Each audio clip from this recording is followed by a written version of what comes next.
Storybook hours often seek to entertain young children while inspiring a love of reading. But one organization is turning the tables on who's turning the pages. The NewsHour's Julia Griffin explains. Too bad, said the stink bug.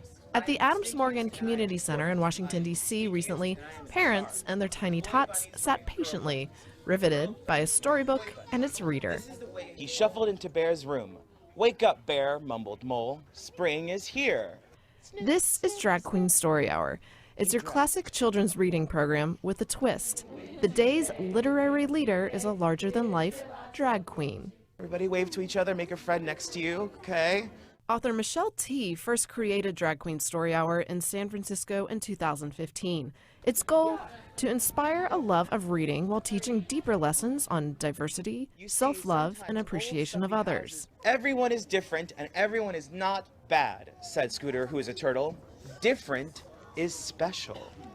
Today, readings take place at libraries, museums, and other cultural centers in more than 30 cities across the country. Some are small affairs, but many, like the one in Washington, D.C., play to full houses.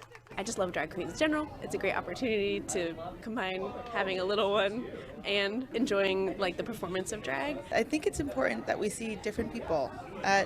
Mom and dad look different from other people, and lots of people love you and have stories for you, and we can learn from everybody. Jonna Purcell is a children's librarian with DC Public Library.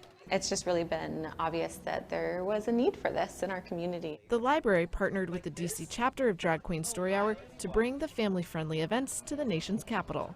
We talk a lot in children's literature about stories being both windows and mirrors. So Drag Queen Story Hour can be doing both. There may be a kid here who is seeing themselves reflected in a queen and seeing a possibility for what their lives could be. And then if not, there's a child that's seeing how someone else lives. Let's try this with nails. Ooh, one down. Domingo, who goes by JJ Vera when not in drag, has been performing drag at local DC bars and theaters for more than 3 years. She first learned about the organization after other Drag Queen Story Hours faced pushback from community groups objecting to LGBTQ themes being presented to children. New York City's Drag Queen Story Hour head, Rachel Amy. A lot of Drag Queen Story Hour chapters in other parts of the country have had serious backlash and people protesting their events and disrupting them, and sometimes, in some cases, even events have been canceled. The New York City chapter now runs the whole organization's website and social media channels and sets guidelines for how to run Drag Queen Story Hour events. We do provide support and guidance to chapters who are facing that backlash.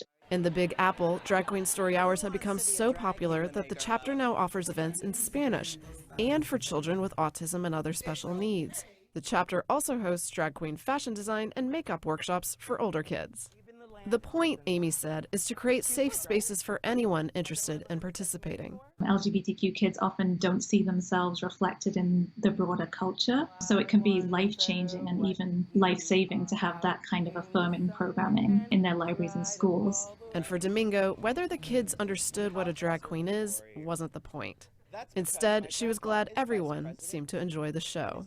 Drag queens are just here to entertain. We can read, we're intelligent, we are harmless, and I just hope that, moving forward, it kind of just stretches those imaginations a little bit more to continue normalizing it and, give people a little bit more fearlessness to take home with them. Fearlessness with a dash of fun. Goodbye for now until we meet again. For the PBS NewsHour, I'm Julia Griffin in Washington, D.C.